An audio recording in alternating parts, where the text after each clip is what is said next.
It's a homeowner's nightmare, and it's been going on for nearly 20 years. Basement walls are crumbling. Few seem to know why, and it could cost hundreds of thousands of dollars to fix. Troubleshooter George Colley investigates the link between the homes and what could be causing the problem.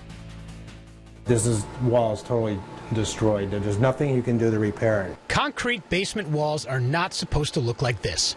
The cracks are horizontal, vertical, diagonal. You can't put any epoxy in it. The wall's it's moving now at this point. They're found inside and outside homes scattered throughout eastern Connecticut. At least one a week, sometimes two a week. The phone is ringing pretty much all the time. 50, 75 that I've probably been in. And they're all in the same general area in eastern Connecticut here? Yes. That space is a result of the wall expanding. Dean Seuss is a general contractor out of Tolland. Don Childry is from South Windsor.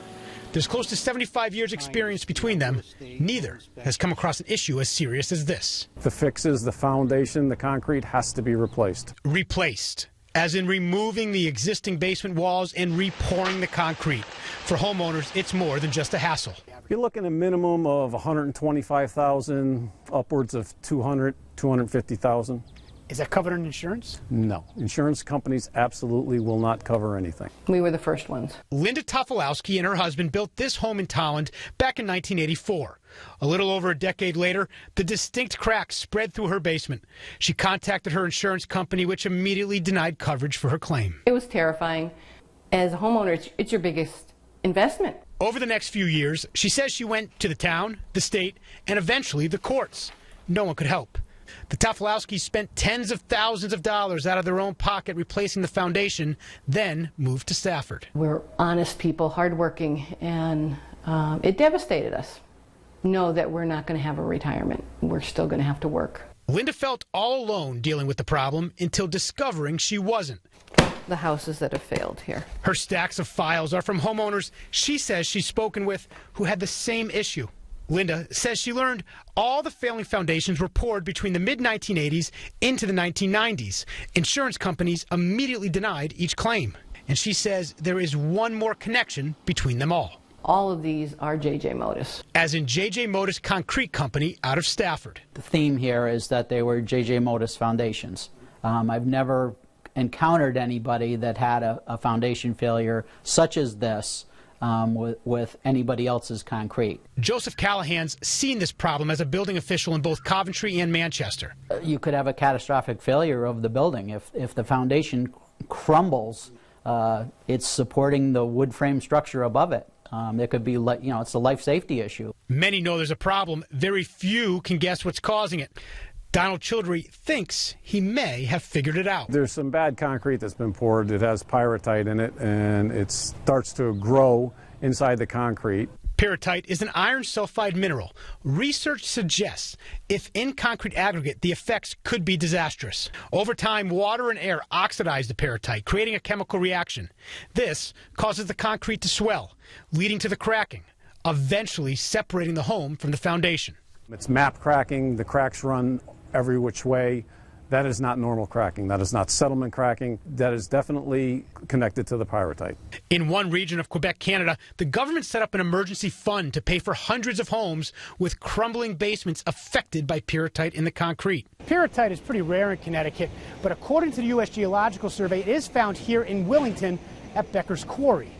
Becker's Quarry is owned by the same family which owns J.J. Modis Concrete. And the company has confirmed to us that this is the place that they've gotten the stone for their concrete aggregate for years. Sources confirm pyrrhotite was found in testing on some foundations with Modis poured concrete. Court records mention reports which describe an iron sulfide chemical reaction creating the problem. However, we cannot determine whether or not the mineral was present in all of the failed basement walls because most were not tested, and settlements of litigation with their insurers prevent homeowners from disclosing the findings. This is years of work. The Tofolowskis took Modis to court, alleging claims for product liability. In 2003, the company was found not liable for installing faulty concrete based on strength testing, and a finding that the problems with the foundation were caused by the installer rather than a defect in the concrete. However, we found no record that the concrete was tested for pyrrhotite. The court also found their claim fell outside the 10-year statute of limitations. Representatives from J.J. Modis declined to answer our questions on camera. But in a statement, the president of the company, John Patton, says they've done 10,000 residential, commercial, municipal, and state jobs since 1998 without any reports of a problem. Patton goes on to say he's aware of no projects since '98 having the, quote, recently discovered pyrrhotite reaction. Patton says they use the same materials for residential, commercial, and government work, adding the latter two, of which are rigorously tested and inspected prior to and during installation. We have and continue to meet all of the standards of our industry and the regulations of the state of Connecticut. The company acknowledges they've just begun working with managers, geologists, and testing labs to review manufacturing methods and materials. This review began this week after we started calling them. What the statement doesn't address are the problems encountered with concrete poured from the early 1980s until 1998. Contractors tell us the issue is it often takes longer than 15 years for the foundations to show signs of failure. You see it's cracking down through here. I got another crack coming in this way. Walter Zaldwey built his home in Willington in 1988. He says he was involved in putting up every piece of it. And who was the concrete company that was hired? The concrete company was J.J. Modis Concrete that was hired to deliver the concrete. He's just discovered a problem. Within the last year, these were just hairline cracks, and now they're opening up. I had put caulk on there to just try to seal things up, and now they're just expanding and growing. He says his insurance policy dropped coverage for foundations 7 years ago. At that time, I really didn't think too much about it. But now that I'm looking back, I said, you know, how'd they get this information to decide they weren't covering basement foundations anymore? That goes right up through. Wow. Now, Walter must make the decision to fork over money he doesn't have or just walk away from his home. I spent a good part of my life trying to work and have the American dream of owning a home, to have it fall out from underneath me. George Colley, NBC, Connecticut Troubleshooters. After years of denying claims, insurance companies are starting to settle with some homeowners, but it often takes a drawn-out legal process. We begin with new information in a major troubleshooters investigation. The state has taken notice about a nightmare for homeowners in eastern Connecticut. Our investigation showed their foundations are crumbling. Today, the governor is reacting to the story. Troubleshooter George Colley is here with the new details. George. Well, Keisha and Jerry, as soon as our story first aired last night, NBC Connecticut started receiving emails, calls, Facebook messages from those of you in eastern Connecticut suffering with major foundation issues or knowing others who are. Then first thing this morning, we found one more state resident who's now aware of the problem and working on a solution. Is the state aware of this issue? Yes, I've been briefed on it. We are looking into it. Obviously, this is going to require a fair amount of monitoring, both on the private sector side, quite frankly, on the public sector side. Governor Dan Malloy says the state is gathering information after our investigation Tuesday night revealed dozens of homeowners, maybe more, in eastern Connecticut are dealing with the catastrophic failure of their concrete foundations. About a year and a half ago is when I started noticing all the hairline cracks throughout the foundation. And they've just grown since? Right. Star McAllister lives in Ashford. She reached out to us after our story aired. The pictures and video of the homes featured looking all too familiar. You can actually see the wall is protruding. McAllister purchased her dream home in 2009. 2 years ago, she says she started noticing cracks, and they just kept growing. I don't have the money to repair it. I mean, when the structural engineer came out, he said it would range in $150,000 to $200,000 to repair. I mean, who has that kind of money on a $200,000 house? Contractors we speak with, they say that this issue often starts as a small horizontal hairline crack. The worst issue is often at the corner of the foundation, and the cracks can grow so big you can fit a cell phone inside. Contractors say the only fix is to totally replace the foundation. It's overwhelming for Star to think about. There's plumbing, there's electricity, there's driveway, landscaping, sheetrock all on the inside. I mean, it's almost like buying and building a new house. The conversations are heartbreaking, say contractors.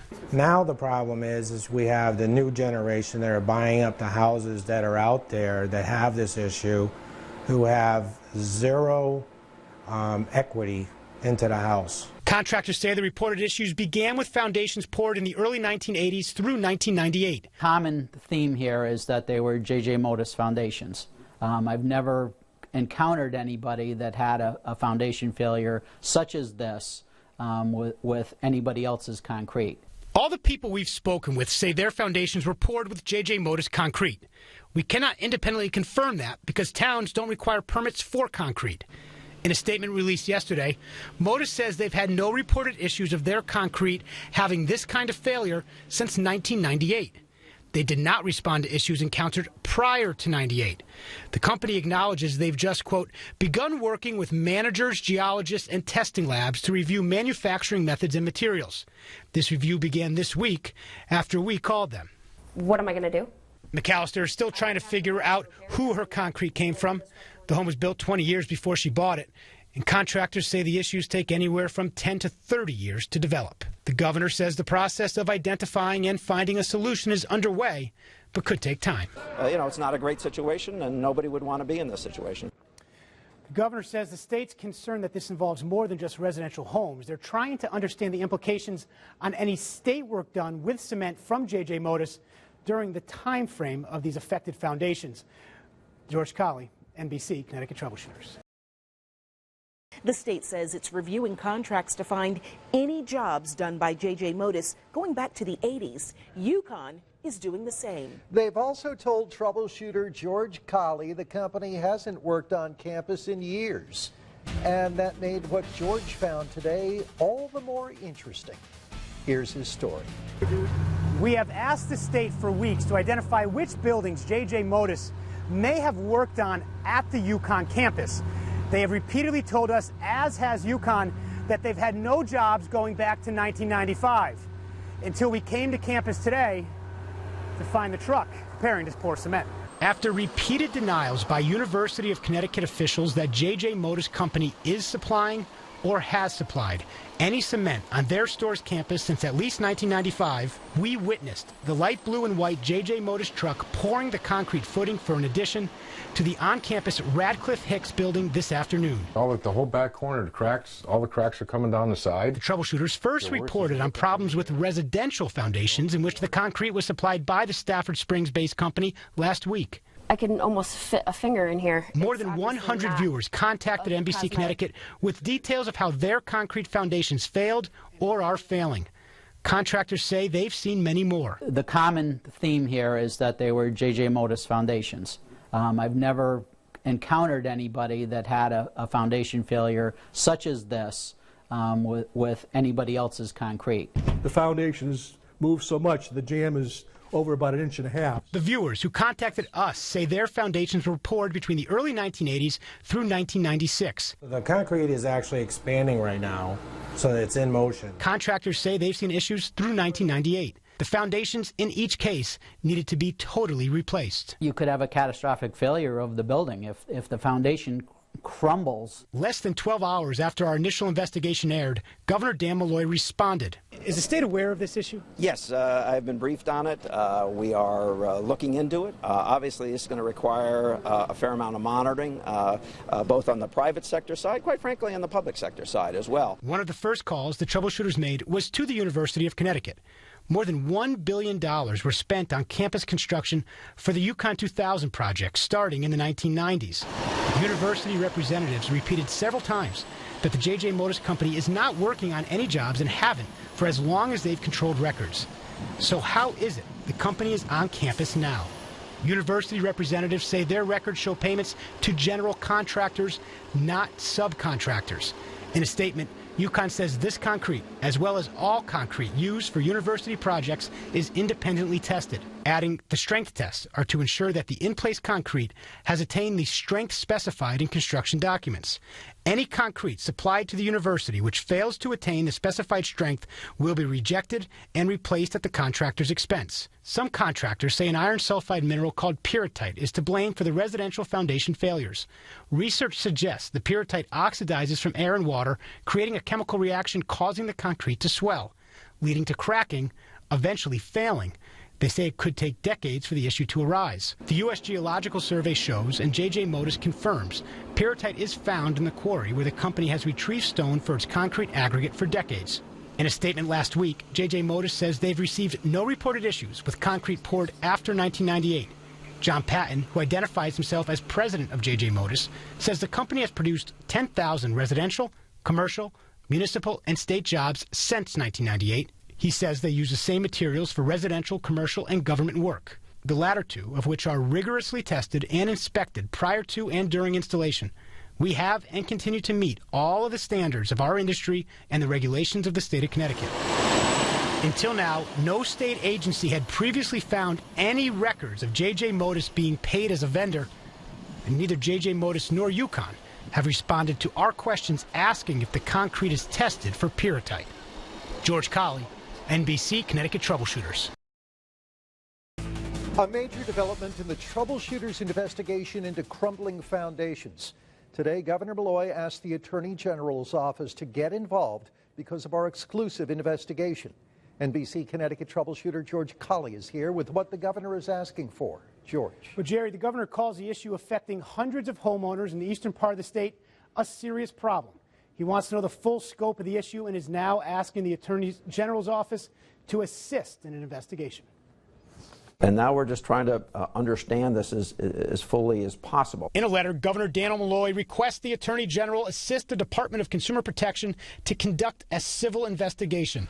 They will determine if any rules were violated or if faulty concrete was knowingly poured and or supplied by the J.J. Modis Company. To get the answers to the questions that we need to have answered. Well, when did they know about this? What's going on here? Are there any steps, and what's the recourse? Within the last year, these were just hairline cracks. The troubleshooters' first investigation, back on July 21st, found homeowners struggling to get help fixing their crumbling foundations. In the days since, more than 150 homeowners contacted NBC Connecticut, saying their basements are failing too. Most say their insurance companies denied coverage for their claims, so they have to pay up to hundreds of thousands of dollars out of pocket to fix the problem. You seem to understand the impact that this could have on homeowners. Devastating. I mean, devastating. The idea that you have to interrupt your life and support your house while a foundation is being built underneath it is not an easy proposition for anyone to be looking at, and it can be very expensive. This distance here is actually what the house has gone up. Homeowners, contractors, and building officials tell us the issues have only been reported with concrete supplied by one company, J.J. Modis Company of Stafford Springs. The troubleshooters reported that DCP investigated the issue in 2008. However, no warnings were sent to homeowners or inspectors until yesterday. This thing has been out there for a while, as you've shown. What happened in the past, I'm not fully aware of yet. But what we should be doing is doing everything we can to get to the answers as quickly as possible for these homeowners, for these commercial owners, for even our own state structures. The troubleshooters reported some believe an iron sulfide mineral called pyrrhotite is to blame. The governor specifically cites the mineral and its devastating effects in his letter. The U.S. Geological Survey and the company itself confirmed pyrrhotite is found in the quarry where they've retrieved aggregate for their cement for decades. We've repeatedly asked the company for comment on if they test for pyrrhotite. The company's declined comment on that to us, but apparently has given some answers to the governor. There has been an explanation. Whether it's 100% accurate or not, I think it has to be determined. But one explanation is that this mineral can be in part of the strata and not above that and not below it. If you think if you cut away the side of a hill, you'll see different strata, and each one of those stratas can have different things in it. So we're trying to understand what the significance of the time frame is. All of the reported residential issues are for foundations poured between the early 1980s through 1998. J.J. Modis declined to comment on the governor's request for an investigation, but in a statement released prior to our initial story, they told us they've received no reports of issues with concrete poured after 1998, and they've begun working with managers, geologists, and testing labs to review our manufacturing methods and materials. That review began after we first questioned them. The governor believes homeowners and the state need answers, and they need them as expeditiously as possible. What's happening now through your work, our work, everybody's work at this point, is we're trying to get our arms around it. The General's office says they've received the letter and are beginning the investigation immediately. The first step will be issuing an administrative subpoena to the company with the questions they need answered under oath. George Colley, NBC, Connecticut Troubleshooters. New revelations in the troubleshooters' investigation into crumbling foundations in eastern Connecticut. George Colley reported 2 weeks ago that the state first knew about the problem in 2008. Now he's found new evidence that shows some legislators, The Department of Consumer Protection and the Attorney General's office actually knew much earlier. Here's his report. A letter from a former state representative surfaces, changing the view of what the state knew about the Crumbling Foundation issue and when they knew it. Dated October 2002, former state representative Michael Cardin writes to a group of Eastern Connecticut legislators alerting them to the issue, specifically citing the problems incurred by Linda and Robert Tofolowski and several other families in districts Cardin's colleagues represented. The houses that have failed here. Linda told us in our original story on July 21st that she believes they were the first people to identify the problem allegedly associated with concrete supplied by the J.J. Modis Company. Filed a report with Consumer Protection, and they wiped their hands of it. I went to my state rep. They tried, but they had their hands tied. One of the battles that the Tofolowskis were fighting is they were hitting a brick wall at every step of the process. Mike Cardin left the legislature in 2005.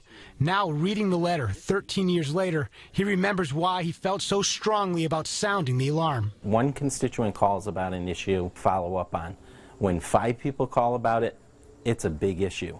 And I seem to remember that when Linda Tofolowski called me, and we had our initial conversation, she herself had probably at least a dozen, maybe close to 24 people. Cardin says in the letter he was in frequent contact with the Department of Consumer Protection, but they'd taken no action.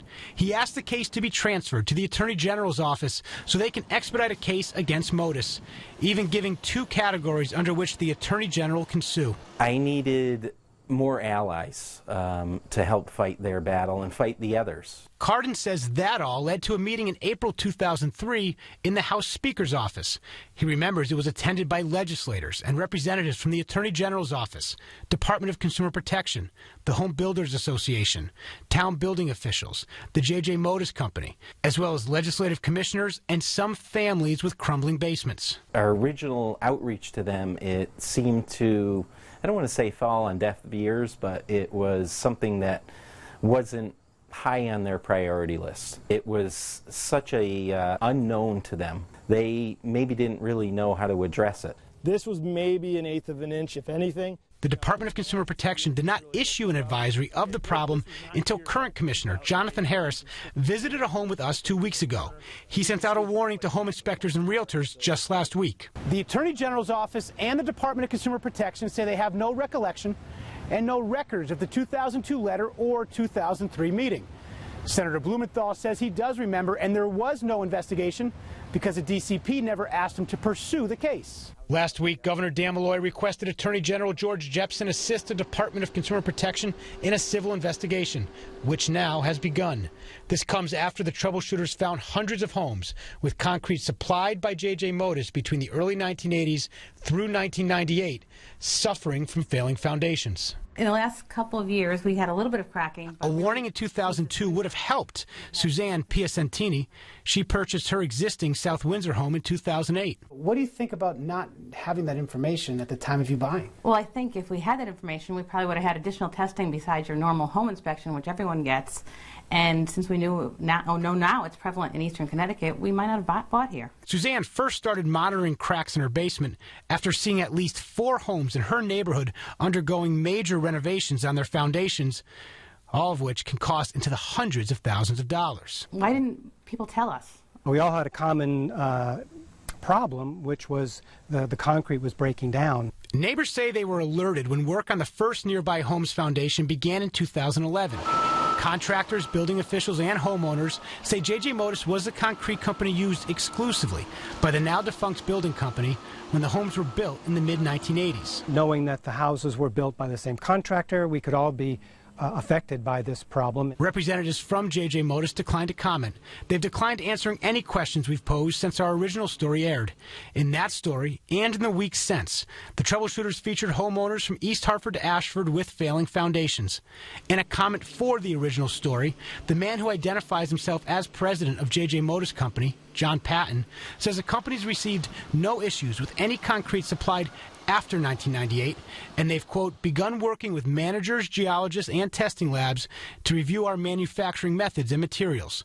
That review began after we first questioned them. Just thinking of the homeowners. Former State Representative Cardin says he never imagined the problem would grow to be as widespread as it is today, with at least hundreds of homes and entire neighborhoods affected with the issue. Can you believe it took this long? I can't. You know, I feel serving in the State House, you're obviously fighting a lot of battles, some small, some big. I felt that this was a big battle. I really feel that the evidence is clear, and that if there is somebody that has the authority, they need to issue a cease and desist order against the Modus Company today. George Colley, NBC Connecticut Troubleshooters. For the first time since our initial report, we're hearing from the company at the center of the problem. This comes as federal, state, and local leaders call for immediate action to find a solution. But why did it take so long? George Colley has the new developments. Former Attorney General, current U.S. Senator Richard Blumenthal, and long-serving state senator Tony Guglielmo say they heard of the foundation problem 13 years ago. So we asked tonight, why did it take our investigation over the last 6 weeks to prompt action? This is huge. Yes. That is amazing. U.S. Senator Richard Blumenthal is calling for a task force of local, state, federal officials and agencies to combat the growing crisis of Eastern Connecticut homes with crumbling foundations. When you see this kind of chunk out of your foundation, it's an alarm bell. I see this in here. His plea comes after touring a neighborhood in Wellington where several homeowners are dealing with the issue. This picture is absolutely appalling and astonishing. I want to fight for these folks because clearly they have foundations made of diseased, decaying, decrepit, and defective concrete, and that's outrageous. This is the crack that you and I were looking at. While this may be the first time Senator Blumenthal has seen and touched the failing foundations causing heartache and financial distress for at least hundreds of Eastern Connecticut residents, it's not the first time the issue is confronting him. If I had known then what we know now about the extent of this problem, about the magnitude of the damage, we would have been all over it. The first reported issue of a failing foundation was in the mid-1990s. By 2002, former state representative from Tolland, Michael Cardin, called on the Department of Consumer Protection and then Attorney General Blumenthal to investigate. A meeting was held in April 2003 with affected homeowners, state legislators, and several state agencies, including representatives of the Attorney General's office, but no investigations or public warnings came out of it. Do you think the ball was dropped at any point by the state or by the DCP or even by the Attorney General's office? Whatever was told to representatives of the Department of Consumer Protection or the insurance agency at the time is a fair subject for investigation, whether they were misled by any of these parties that now should be held accountable. My first reaction is all these poor people. State Senator Tony Guglielmo also attended that 2003 meeting. He represents 13 towns in Eastern Connecticut, nearly all of them with homeowners now affected by the failing concrete. We were told basically by all the state officials that there was no remedy, and of course nobody knew about the extent of the problem. It looked like, I'm sure, poor workmanship. Senator Guglielmo alerted state leaders to the problem again in recent years, including this email from August 2014 that was obtained by NBC Connecticut. In the email, addressed to the Lieutenant Governor, Guglielmo says he's heard of the problem before but thought they were isolated cases. He says the DCP has many claims on file, bringing up the state may need to set up a fund. This is not something that can linger for a long period of time like so many government actions do. Guglielmo wants the options to help homeowners to be on the table by the time the legislative session opens in February. I think this task force got to get up and running pretty quick. I think the money's got to be put into the fund pretty quickly and consistently, because I think the problem could be that big. This crack here has grown over time? Yes. In a series of reports starting in July, the NBC Connecticut Troubleshooters reported that some believe the cause is an iron sulfide mineral called pyrrhotite. Over time, the pyrrhotite oxidizes, causing a chemical reaction leading to the cracking and eventual failure. The whole back corner, the cracks, all the cracks are coming down the side. Homeowners, structural engineers, contractors, and town building officials all say the problem stemmed from concrete supplied by one company, J.J. Modus out of Stafford Springs. They say the problems are with cement poured between the early 1980s through the late 1990s. Guglielmo says he's known the family which owns J.J. Modis for a long time. Have they ever talked to you about this issue? No, because I don't think they ever knew it was a problem. And of course, once it cropped up, then it's not something I'm sure they want to talk about. In their first response since our original investigation, J.J. Modis spokesman John Patton says for decades, the Joseph J. Modis Company has consistently produced ready-mix concrete meeting all state and industry standards. We welcome the formation of a task force to investigate the installation practices of building foundations and would gladly participate in the process. Senator Blumenthal believes the company needs to step up to the plate. This company has a legal obligation, more important, a moral obligation, to be absolutely forthcoming, truthful, transparent as to what they knew and when they knew it, because the state's inability or failure to act may be due to faulty information given to the DCP or any of these other state agencies at the time. Senator Blumenthal says he hopes to convene that meeting of federal, state, local officials and agencies in the coming weeks. Town, state, and federal officials all concerned with the ripple effect the growing crisis could have on entire communities. Troubleshooter George Colley's here with more. George? Well, Carly, a number of elected officials want to convene a task force with federal, state, and local agencies to combat this problem. But as more is learned, state and town leaders are worried about the impact the issue could have on the economy of the entire region. You can start to see on the footing, that's the very early stages. After seeing a crumbling foundation up close, Senator Richard Blumenthal says he's ready to take on what he calls a major issue. I will do whatever I can, not just because of the number of people, but the effect on your lives. While meeting with these neighbors dealing with the problem in Willington, Blumenthal says part of his focus will be on the insurance companies who deny their claims for coverage. It's not only the right to be covered, it's also the right to be fully and fairly informed about changes that might be misleading or deceptive, and make sure that they understood fairly what they were buying when they bought homeowners insurance. And it's not just homeowners who could be dealing with the problem. I would urge the state be absolutely proactive, aggressive, vigilant in delving into whether or not some of its buildings may be defective. State Senator Tony Guglielmo represents 13 towns in eastern Connecticut. He thinks this could be felt by entire communities. Because who is going to buy a house in an area where they're not sure that the foundation is safe? What bank or mortgage company is going to lend money to a homeowner who wants to come in and buy in that area?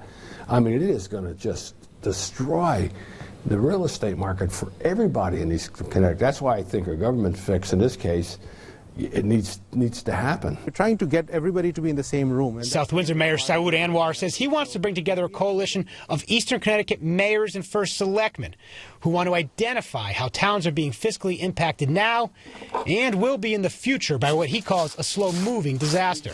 Our concern starts with the community that we need to represent, but of course, as we expand that, the grand list may have an impact as well. Some homeowners with affected foundations could appeal their property tax assessments, considering the homes are worth dramatically less than the valuations they're paying taxes on. Assessment would have to change to be fair to the people who actually are the taxpayers. Tolland's town manager first called for a task force last month. He cited the cost towns could face if people walk away from their homes, leaving the towns to deal with blighted properties. It impacts everybody, eventually. The first selectman in Ellington echoes those concerns, especially if people cannot afford to pay the six-figure cost of replacement out of pocket. It impacts the town a lot because the value of properties can fall off in situations like this and make it much tougher for us to run our institutions, for us to pave our roads, for us to do the things that we need to do.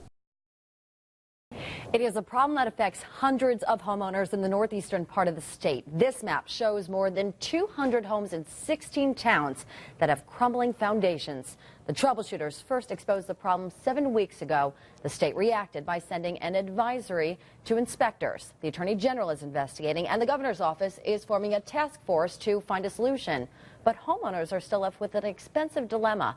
How do they keep their homes from falling apart? Troubleshooter George Colley investigates. I live in Willington, Connecticut. The concrete walls in my basement are crumbling. Ellen Peliquin tipped off the NBC Connecticut troubleshooters by sending this email in June. It takes 20 to 30 years for this problem to show up. I am told by contractors that I am not alone. With her home on the market, a realtor advised she contact a structural engineer or contractor to take a look at the cracks in her foundation. The only remedy for this problem is to remove the old foundation and replace it with a new one, and the cost is approximately $100,000. Can you help? I don't know where to turn. In the months since, more than 200 homeowners have contacted NBC Connecticut. You can actually see the wall is protruding. The foundations of their homes crumbling. Insurance denies their claims. So what do? Experts tell the troubleshooters the only fix is replacing the whole foundation, which costs into the hundreds of thousands of dollars. A house is one of your biggest investments. But some homeowners have tried some other options. Do they work? It was still extraordinarily expensive. Two couples in South Windsor, where at least half the neighborhood is affected, called a structural engineer at the first sign of cracks. James Ainsworth says the engineer told him that move saved them tens of thousands of dollars. Building an inside foundation up against the old, and that's the solution that we had recommended to us by our engineer. The inner foundation installed 2 years ago at the Ainsworth's home looks like this. It stands pushed up against the exterior wall, lending support in case the original collapses. This is solid, it's sturdy, it looks formidable. This, on the other hand, you can see it's cracked. It's just continuing to deteriorate. They sleep better knowing the inner wall is there, and that the engineer told them it solves their problem, but it may not work for everyone. The whole house has to be jacked up. Susan Markland purchased a home with the newly installed inner wall in 2006. Now, 9 years later, her problems are just beginning. I have to take this wall out so that the engineer can determine whether the entire structure is safe for us to stay here. Her failing exterior wall is cracking through the new inner wall. Her exterior foundation isn't falling. It's not connected anymore. It's just floating above this lolly column. It's rising. The troubleshooters have found it's the common thread for homeowners from East Hartford to Ashford. Some believe the cause is an iron sulfide mineral called pyrrhotite, found in the stone used in the concrete aggregate. In this series of reports, we've told you how pyrrhotite causes concrete to swell and expand, pushing the house up off the foundation. Well, we have the inner wall here that was put in 2006. The home, though, still sits on the outer wall. The outer wall has pushed the house up at least an inch, enough for me to fit my hand in the gap. This crack down here is indicating a tremendous amount of movement. Structural engineer Bill Neal is seeing 6 to 8 crumbling foundations per week. Some are like Susan's, that were supposedly fixed years ago, but continue to deteriorate. Never seen a repair yet that was effective, that was structurally sound. It was worth the tens of thousands of dollars it cost to do. Contractor Donald Chaudhry is seeing similar problems. This inner wall in Vernon was placed less than 10 years ago. This one, unlike Susan's, has rebar inside. But in this case, it didn't seem to help. You can see the rebar right in there. Now, chunks of the inner wall can be easily pulled away. If this didn't work, there's nothing else that can fix this. That's why the foundations have to be taken out. All the concrete has to be taken out, and new concrete has to be installed. We repair foundation cracks, settling cracks usually. Luke Richard owns Attack-A-Crack. He repairs foundations that have water and settlement issues. He doesn't replace them. He worked on this home in Coventry in 2009. And we pump epoxy directly into the cracks to chemically weld these cracks together. Fast forward to today. You can see all these horizontal cracks. These weren't here 6 years ago. No, not that I can remember. These are new because the cracks that were here are the ones I injected. So this would have been injected 6 years ago. And you obviously can't inject an area where there aren't cracks. Correct, right. It only took Richard being wrong once in order to change how he treats the unique and distinguishable problem. It won't fix it. Yeah, the only advice I could give would be to replace the foundation, and that's the only solution that I know of. Physically and emotionally, I just don't have the strength to go through that whole process. So. As for Ellen, she's not dealing with a replacement, an inner wall, or an epoxy fix. She found a buyer for her home, but at nearly 50% of the asking price. $175,000 less, which is financially devastating. George Colley, NBC, Connecticut Troubleshooters. We continue with the Troubleshooters exclusive. For the first time, the company at the center of our investigation into crumbling foundations is talking. Since July, the troubleshooters have been investigating what's causing this devastating problem for homeowners in eastern Connecticut. Experts and public officials say the connection is the J.J. Modis company, which supplied the concrete. Tonight, a company spokesman is finally answering questions about what they knew and when they knew it. Here's troubleshooter George Colley's report. There's a problem with foundations failing, possibly an epidemic in this area. When did you first hear there were any problems with concrete you had supplied? Well, when I came on board, there was litigation at that point, and since then we'd get calls, 1 or 2 a year from issues. And what did you do? Did you do anything to try to figure out what was causing this, or did you test anything? Did you change the way that you? We don't build foundation walls. I mean, we don't build foundations, we don't build sidewalks, we don't do slabs. We provide a building material. Now, almost 15 years later, the number of homes with failing basement walls is in the hundreds, maybe more. J.J. Modis Concrete appears to be the connection between them all. You can see how this stuff is growing, and it's just pushing up on the house. According to contractors, structural engineers, scientists, and homeowners who've spoken with the troubleshooters. The problems arise a decade or more after the concrete is poured. So far, we've gotten people from 81 to 98. And you had said you haven't gotten any reported problems for this issue since you've got involved. Why do you think that's the case? Were any changes made to the way you get your sand or your aggregate or what you test before? We continue to make it the same way. We continue to make it to the standards of today. It could be that the building codes have changed. It could be that the way that to a certain extent, again, there's issues that happen. Is it possible that it's because it takes 15 to 20 years and that because you haven't changed anything since the way it was gathered in the 80s and 90s, is it possible that we could be seeing this issue in this area for the next 30 years? And that's why you need somebody to look at this issue. About a year and a half ago is when I started noticing all the hairline cracks. Patton is joining area town leaders and calling for a state task force of experts to identify the cause of the problem and find possible solutions. The Attorney General is also looking into it, assisting the Department of Consumer Protection in a civil investigation. You need to have people that are going to look at this that are experts in their fields, because that's the only way you're going to really, that's the way you're going to answer. And we're happy to participate in that. We think that these homeowners need answers. Homeownership is the American dream. My dream has turned into a nightmare. The problem the troubleshooters exposed in July is felt by homeowners from East Hartford to Ashford. The foundation has moved so much. Over 250 emails and calls from viewers to NBC Connecticut detail the emotional and financial hardship their crumbling foundation is having on their lives. Where this is built, this is our child's playroom. With insurance not covering it, the out-of-pocket cost goes into the hundreds of thousands. What am I going to do? According to some experts, the cause is a mineral called pyrrhotite, which is found in the quarry where J.J. Modis retrieves stone for its concrete. Research suggests, over time, air and water oxidize the pyrrhotite, causing it to swell and expand, leading to spider cracking, pushing the house up off the foundation, eventually failing. Patton acknowledges the mineral is found in the quarry, which is owned by his father-in-law, but he disputes it's the cause. He says several other area concrete suppliers also have pyrrhotite in their aggregate. We haven't gotten one person from New Haven, one person from Litchfield County, one person from Groton who called and said, "You're wrong, I've got this problem too." We don't have one person from northeastern Connecticut that says, "You're wrong." How is that possible? I think you're making a generalization. No, I'm going based on more than 250 emails that we've gotten from people crying on the phone to me when I call them about the experience they went through.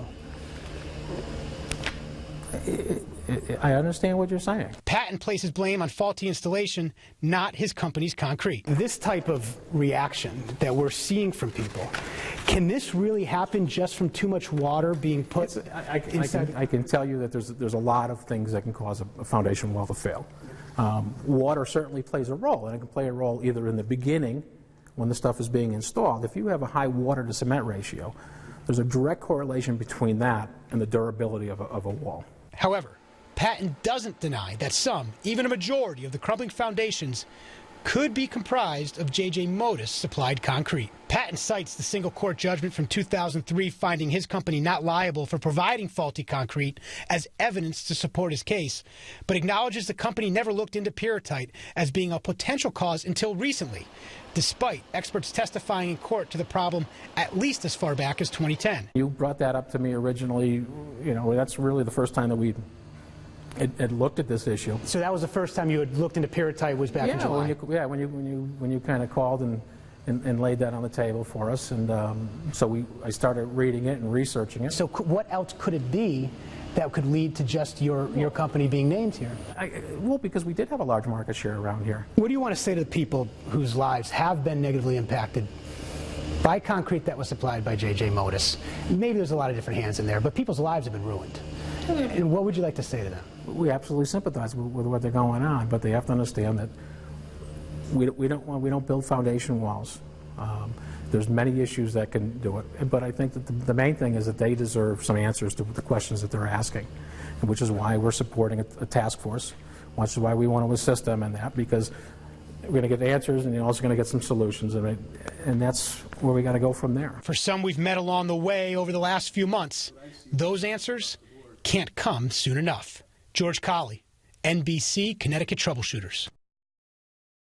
They talked, but did you get answers? Tonight, homeowners react to George Colley's exclusive interview with the J.J. Modis Company. The company, as you know, is at the center of a troubleshooter's investigation into hundreds of crumbling foundations. George is here with what those homeowners had to say. George. Well, Keisha and Jerry, for nearly 20 years, answers were hard to come by for homeowners affected by crumbling foundations. And those I caught up with today say the interview with John Patton provided little relief and only raises more questions. You know, we think that these homeowners need answers. They deserve answers. Northeast Connecticut homeowners with failing concrete basement walls agree they deserve answers. But a day after the troubleshooters aired an exclusive interview with J.J. Modis spokesman John Patton, Willington resident Tim Heim is not satisfied. I have a lot of questions, but I have no answers. I think Mr. Patton kind of danced around the questions. When the people right now need answers, honest answers, more than ever. We first met Heim and others from his street who are dealing with crumbling foundations earlier this month. The contents of the concrete need to be looked at. While Heims is facing the likelihood of needing to replace his foundation, his neighbor, Nancy Smith, is looking back at the experience she and her husband have already gone through. Devastating. Devastating. I mean, we educated our kids, we married our kids off, now it was time for us, and now this happens, and the house was worthless. Smith says they spent around $150,000 to replace their foundation. She's been seeking answers for years. While many still remain, she believes the interview with Patton could be a step in the right direction. I got a little more hope. Some of my questions weren't answered, but I think now they're identifying the problem, and they're going to work and they're going to try to solve this. Patton's family owns both J.J. Modis and Becker's Quarry, where the company retrieves its aggregate. He disputes the assertions by some scientists and concrete testers that an iron sulfide mineral found in the quarry's stone, called pyrrhotite, is to blame. He points his finger at issues such as the foundation installers mixing too much water during the original pour. Water certainly plays a role, and it can play a role either in the beginning when the stuff is being installed. If you have a high water to cement ratio, there's a direct correlation between that and the durability of a wall. And having water coming in there, because water can bring other things in with it, other problems with it. So at the end of the day, there's a lot of issues that it could be. And I think there's a little bit of a disservice to say this is the cause. Patton also disputes his company's concrete is the only ones having the problems. We went to some of our competitors and just looked at their aggregate, and they also have it in there. So I think Has it been tested? Has it been tested? It's a little bit unfair to us to say, oh well, it's your pyrrhotite versus Has it somebody been else's. tested in the other aggregates for pyrrhotite? We pulled it and we looked at it. We were told how to look for pyrrhotite. You need a magnet and a magnifying glass, and you can find it. Concrete suppliers in eastern Connecticut who talked to the troubleshooters say Patton is incorrect, that they've received no reports of the distinct pyrrhotite oxidation cracking seen by at least hundreds of homeowners from East Hartford to Ashford. It can't be an installation problem because everybody's foundation would fall apart if everyone was that bad. Walter Zaleva showed us his failing concrete walls during our original investigation in July. He says J.J. Modis Company supplied concrete for his home foundation in 1988 and also for his garage 3 years later. Now, both have cracks. There's so many different installers. The guy who poured my garage was different than the guy who did the house. Different people, same company, problems are the same. Zaleva wasn't impressed with what he heard from Patton. I don't believe they're being truthful and honest. I still feel they know a lot more than they're letting on to. In a statement today, John Patton says homeowners deserve answers and need help with solutions. That's why we support a task force that will study all aspects that affect the durability of foundation walls. And according to the Department of Consumer Protection, there is a working group of experts currently examining this issue on the state level. Now to a problem the NBC Connecticut troubleshooters first uncovered in July. The foundations of hundreds of homes in northeastern Connecticut crumbling away. But what happens when there's more than one family living in the same building? Troubleshooter George Colley has more on the unique challenges the issue is posing for condo communities. See that right there? Yep. It's starting again. I slapped some of that stuff on just on the surface. But no matter what you do, it starts again. Bruce Morse can't keep up with the cracks multiplying along the foundation of his Willington home. Unsure of why they keep forming, he's watched the ongoing troubleshooters' investigation into crumbling foundations with a piqued interest. And I keep picturing the sides and the cracks and saying, when are they going to get up here and catch up with this area? You can see the cracks here in the concrete foundation. They run along the wall all the way to the corner. We've been seeing this on residential homes throughout eastern Connecticut over the last few months, but the difference about here is that this is not a single-family residential home. This is a condominium, which has 6 units all sitting on the same foundation. That, which was real bad, that was one of them. Morse says the condo association tried to keep up with the buildings exhibiting the worst signs of damage by fixing them. With a total of 6 buildings, the cost is shared evenly by the 34 unit owners. You know, it's a lot of money. It's a major assessment. When you've got all these unit owners, what are you going to do? James Nissen lives in one of the middle units. He never thought the cracks forming on the end units of his building would impact him until he got the bill. It cost every unit owner $10,000. So we took out a $10,000 loan, kind of like good global citizens. We're going to help everybody else out. And the ones that were really hurting, they got taken care of. Now the rest of them, some of them on the ends are starting to hurt. Okay, what's going to happen with them? If we can, again, provide access to funds. Attorney Scott Sandler is paying attention to the state's response to the problem. He represents about 400 community associations. He says the first step is determining who is responsible to pay for the replacement, the homeowner or the association. Homeowners are responsible for maintaining, repairing, and replacing their units, and the association's responsible for the common elements. Whether or not the foundation is part of the unit or the common element will depend on how the boundaries of the units are defined in the declaration. I say, guys, you need to be concerned about this. This complex in Willington may not be the only one with the issue. Viewers in several condo complexes, apartment buildings, and planned unit developments in northeast Connecticut contacted the troubleshooters in recent months, reporting their foundations are showing similar cracking. Sandler says a number of his clients are concerned. For the association, many of the challenges involve educating the homeowners and explaining to them why it is this is a community expense. You know, it's just patchy. Individual homeowners already dealing with the issue told us their insurance companies do not cover the cost of replacement, which could reach into the hundreds of thousands of dollars. It may not be directly under their unit where the problem is, but if they're sharing the foundation, the entire thing is supporting their building. It's not an easy situation for anyone. The State Department of Consumer Protection is investigating the issue with assistance from the Attorney General's office, and a few state leaders have met to discuss the problem. But with no real help in sight, you can see the cracks here and stuff. Homeowners like those here in the Willington condo complex face more questions than answers. Well, this is beyond our scope and beyond our finances, so it's just a matter of time for, you know, we basically have to leave, like it or lump it. In Willington, George Colley, NBC, Connecticut Troubleshooters. Now to a troubleshooters exclusive. Hundreds of concerned homeowners impacted by failing concrete foundations met for the first time today. The meeting in Vernon comes 4 months into a troubleshooters investigation, exposing the problem that's plaguing homeowners in the northeast corner of our state. George Colley has the details. Nearly 20 years after the first reported crumbling foundation, affected homeowners streamed into the Vernon Center Middle School looking for answers and solutions. Looking at the size of this crowd, it speaks louder and more powerfully than, frankly, any of us up here could ever try to achieve. The scope and scale of these issues is truly unprecedented, at least in my experience. Many of these homeowners contacted NBC Connecticut following the original July 21st investigation, which started with an email to the troubleshooters by Ellen Peliquin. Your tip started this all. What did you think about all the people that came here today that are affected by this problem and what you heard from the state? I am absolutely overwhelmed. And when I first found out that I had this problem, I really thought I was alone. Those sentiments were echoed by some of the people we've met along the way. I knew it was a problem, but not this big. This is incredible. Phil Lugenbuehl and 4 other households in his family are dealing with the repercussions of having a failed concrete basement wall.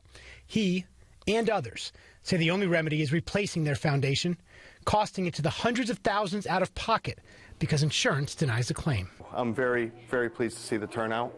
I'm excited for the state of Connecticut to see the enormous amount of people that have this problem. Because of the NBC Connecticut investigation, the governor called on the Attorney General's office to assist the Department of Consumer Protection in a civil investigation. Updates were given by the Attorney General's office, the Insurance Department, and DCP Commissioner Jonathan Harris. It's encouraging that people are coming out because, a lot of people thought they were isolated and didn't know what to do, and now they realize that they have people that can help them. It's also a little, daunting in proving that we knew that the potential magnitude, the scope was large. Connecticut Senator Richard Blumenthal and Congressman Joseph Courtney also told the crowd how they're seeking federal solutions to the growing crisis. You know the old saying, a picture's worth 1,000 words. This picture is worth 1,000 words. Not just the number, but the passion and the anxiety that folks rightly feel. For Linda Tofolowski, this day is a long time coming. Her home's concrete basement walls began deteriorating in the mid-1990s. While she's encouraged by seeing everyone in the same room, she's still looking for answers. It's good. I'm glad somebody's listening. Maybe something will happen, but I'm guarded because the ball has been dropped too many times in the past. While no solutions are yet on the table, many left, saying the future seems a little brighter. But do you feel a little bit of hope? I can see the light at the end of the tunnel now, maybe. Possibly something's going to happen. Organizers estimate there were about 500 people here trying to get answers to this problem. The state says that the answers from their investigation are expected to come most likely the end of next summer or early fall. From Vernon, George Colley, NBC, Connecticut Troubleshooters. We begin with significant new developments on the troubleshooters' investigation into crumbling foundations. The state is now expanding its own investigation, and one town may take matters into its own hands to protect homeowners and businesses. Troubleshooter George Colley is here with our top story. George. Jared Keisha, the Attorney General's office is expanding its inquiry into the concrete foundation problem, and on top of that, one town is proposing a drastic step to protect their residents. A resolution submitted Monday afternoon to the South Windsor Town Council would prohibit any building permits to contractors and developers using concrete or materials from the J.J. Modis Concrete and Septic Supply Company until the state investigation into the issue is complete. If we put the same material and the same foundation from the same source, I don't want many years down the road for people to say, oh my God, we knew that there was something wrong and we allowed that to happen. So till they get cleared, it is important to stop further source of foundation material from them. This comes 2 days after hundreds of affected homeowners attended an open meeting with local, state, and federal officials concerning the failing concrete foundation problem impacting homes in the northeast corner of the state. We have a responsibility as a community to stand with the people who have been impacted and be a strong voice to be a solution and also prevent this from happening again. The troubleshooters first exposed the problem in July. It led the governor to ask the Attorney General's office to assist the Department of Consumer Protection in a civil demand investigation. Homeowners, contractors, and town building officials say the only known link to the affected homes is the concrete was supplied by the Stafford Springs-based J.J. Modis Company. The company denies their concrete is to blame, citing a 2003 case finding their product not liable. In a statement, they go on to say concrete experts they've contacted have continually indicated that if problems are found in foundation walls but not in floors or footings, it's an issue of installation and not materials. If South Windsor takes this action absent of fact or proper investigation, it does a disservice to the many people who deserve real answers and solutions. Concrete experts who spoke to the troubleshooters dispute the company's claims the issue would be found in footings. Experts in court records allege a chemical reaction caused by a mineral found in the concrete aggregate is to blame. Experts say the only remedy is to replace the foundation. Homeowners say insurance companies deny their claims, and the cost could go into the hundreds of thousands of dollars out of pocket. Some of you are probably frustrated that you haven't seen legal action yet. The Attorney General's office also told the troubleshooters today it's looking at the entire situation, not just the concrete supplier. It's serving subpoenas to insurance companies that have received claims for these failing foundations. What we want to know under those subpoenas is what they know about these foundation problems. The DCP's full investigation should be completed next fall, with some preliminary results of the scientific research expected in the spring. The South Windsor resolution is expected to be voting on the next town council meeting on December 7th. George Colley, NBC, Connecticut Troubleshooters.